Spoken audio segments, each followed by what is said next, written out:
On June 24, 2022, Aviation Industry Corporation of China, or a VIC, posted a photo of a tailless aircraft on their Weibo account with the caption, "Guess what? Well, we know exactly what it is, but if you don't, let me give you a hint. It was designed to carry two 6,000-pound class air-dropped bombs." What? Oh, and it's a strategic bomber. If you still don't know, how about I give you another hint? The B-2 Spirit was supposedly one of its design inspirations. You got it right. It's the Xian H. But what is this mysterious aircraft all about? Why did China need to develop a new bomber? And why do they want it to be tailless? In this video, we will find out how the Xian H came to be and why it has no tail. This is the story of China's stealth bomber. The Chinese aviation industry has come a long way in recent decades. They produce advanced fighter jets like the J-10 and J-20, the only 4th generation and 5th generation fighter jets respectively that are made outside of Russia and the West. But China had a problem. Even though they were able to produce these modern fighters, their strategic bomber fleet consisted of two types of bombers, the Xian H6 and H6K. Both of these bombers first flew in the 1970s, and there was a big gap between their technology and the modern fighters that China was developing. These older bombers couldn't even be considered stealth, let alone 5th generation stealth. In fact, the oldest H6 bombers in service are still using mechanical analog flight control systems from the days when they were first manufactured. China also wanted to develop a nuclear-capable strategic bomber, which would allow them to deter against a potential nuclear strike from the United States. After all, the US has several thousand nuclear warheads stockpiled and deployed on various platforms, including bombers like the B-52 Stratofortress. China only has a few dozen nuclear warheads, and the majority of those are land-based intercontinental ballistic missiles. Being able to mount nuclear weapons on a bomber platform would diversify their nuclear arsenal and make it more survivable. In December of 2003, China's government approved the development of a new long-range heavy payload bomber to meet these requirements. The new bomber would be designated the Xian H after the famous Chinese mathematician and the father of China's missile program, Xian H, and the development code name for this project was given as the Black Swan. Unlike the H6, the H would feature stealth technology. This means that even if the United States wanted to target the H bombers, they would have a much harder time detecting them. It would take special low-frequency radar arrays, just like the ones being installed on the Chinese People's Liberation Army SHQ-9 Superiority missile systems to detect an H bomber at a range of over 100 miles away. Sometime during the development, the H was split into two projects. One was for a conventionally armed version, and the other was for a nuclear-powered version. But the two versions would share many common features. The convention version was sometimes referred to as the H-20A, and the nuclear-powered variant was called the H-20B. There is very little information available on the H-20B variant, so we will focus our attention on the convention variant.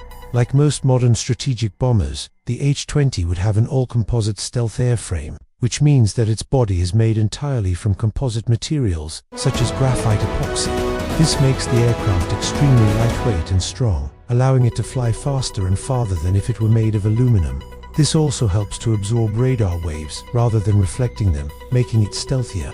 Another notable feature of the H is its flying wing design without any tails. Many aircraft use tails to help with stability and control, but not this one. By having no tail, the H can reduce its radar signature by eliminating one of the protruding parts of the airplane. This would make it more difficult for enemy radars to detect the aircraft. The H uses 4 turbofan engines arranged in 2 pairs, with each pair sharing a duct. This allows the exhaust from both engines to be released through one duct, reducing the number of protruding exhaust pipes and further lowering its radar cross-section. Interestingly, the engine intake and exhausts are offset vertically. This is different from the B-2's layout, where both engine intakes and exhausts are on the same side of the wing. The H has a crew of 2, a pilot and a navigator. The pilot sits behind and slightly above the wing, while the navigator sits in a side-by-side seat directly behind the cockpit. The navigator's role is to navigate the aircraft using onboard computers and other equipment, allowing the pilot to focus on flying the plane. An interesting feature of the H-20's cockpit is that the two crew members sit on separate sides of the fuselage. Unlike most other aircraft where the crew sits in a tandem configuration, this arrangement provides both crew members with good visibility on both sides of the aircraft. The H-20 has a maximum takeoff weight of around 121 tons and a wingspan of approximately 174 feet. With these dimensions, the H-20 has a low wing loading of 218 pounds per square foot, which should allow it to operate efficiently from rough airstrips. Its estimated range is around 8,500 kilometers, or over 5,200 miles without aerial refueling, which would be enough to reach Japan from China or Taiwan. The H-20 can carry up to 12,000 kilograms, or 26,400 troy ounces of conventional or nuclear payloads. This includes cruise missiles, anti-ship missiles, guided bombs and air-launched ballistic missiles. Because the H-20 is a multi-role aircraft, it needs to carry a variety of equipment to perform different missions. To accommodate this, the H-20 has an internal weapons bay measuring 11 meters or 36 feet in length. Additionally, the H-20 has provisions for external hardpoints under the wings where additional munitions can be carried. Despite its size, the H-20 is expected to have a high speed of Mach 1.05 or over 770 miles per hour. This is significantly faster than the H-6K's top speed of Mach 0.75. The H-20 also has a service ceiling of 47,000 feet, much higher than the H-6K's 32,000 feet. This means that the H-20 can operate at higher altitudes, making it harder to detect and intercept. Now, you might be wondering how exactly this aircraft takes off. Since it doesn't have a tail, it can't use a conventional runway for takeoffs and landings. As you may have guessed, the H-20 uses a special V-shaped runway for taking off and landing.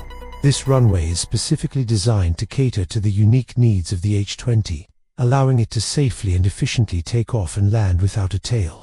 When the H-20 is cruising at high speeds, it needs to generate lift on both of its wings. But because the wings are straight, the aircraft has a tendency to pitch up, which can become dangerous if not controlled. To prevent this, the H-20's computer-controlled fly-by-wire system increases the angle of attack on the left wing, causing the nose of the aircraft to turn to the right. This turns the aircraft into a right-hand bank, cancelling out the pitching motion and keeping the aircraft stable. If you're enjoying this video, then hit the subscribe button now to stay up to date on all our latest videos. We don't know much about the H-20's combat capabilities, but we do know that it's supposed to be a multi-role bomber. It could be used for conventional attacks, nuclear strikes, and suppression of enemy air defenses. In short, it's a true strategic bomber like the B-2 Spirit. As mentioned before, the H-20A variant has a conventionally armed version and a nuclear variant. For the conventionally armed version, it's capable of carrying a large payload of precision-guided bombs and missiles. It can also carry electronic warfare pods and other mission-specific equipment. The nuclear variant, on the other hand, is designed to carry nuclear weapons, such as thermonuclear bombs. This allows China to diversify its nuclear arsenal and adds another layer of deterrence to its nuclear strategy. The H-20's development began in 2003 and the prototype first flew in 2016. So far, 2 prototypes have been produced with serial production expected to begin in 2023. If all goes well, the first squadron of H-20s could enter service by 2025. The total planned production is expected to be between 100 to 150 aircraft. There isn't much known about the H-20's combat capabilities, but it's speculated that it could perform a wide range of missions, from conventional attacks to nuclear strikes. It's also believed that the H-20 could potentially serve as a platform for cruise missiles and other long-range munitions, further enhancing its capabilities as a strategic bomber. China's military modernization efforts have been extensive, and the H-20 is just one example of the progress they've made in recent years. The country has also developed advanced fighter jets and other military technologies that rival Western counterparts. The development of the H-20 highlights China's growing technological capabilities and its commitment to modernizing its military. The bomber's advanced features and capabilities make it a formidable addition to China's arsenal and demonstrate the country's ability to produce cutting-edge military equipment. What do you guys think of the H-20? Let us know in the comments below.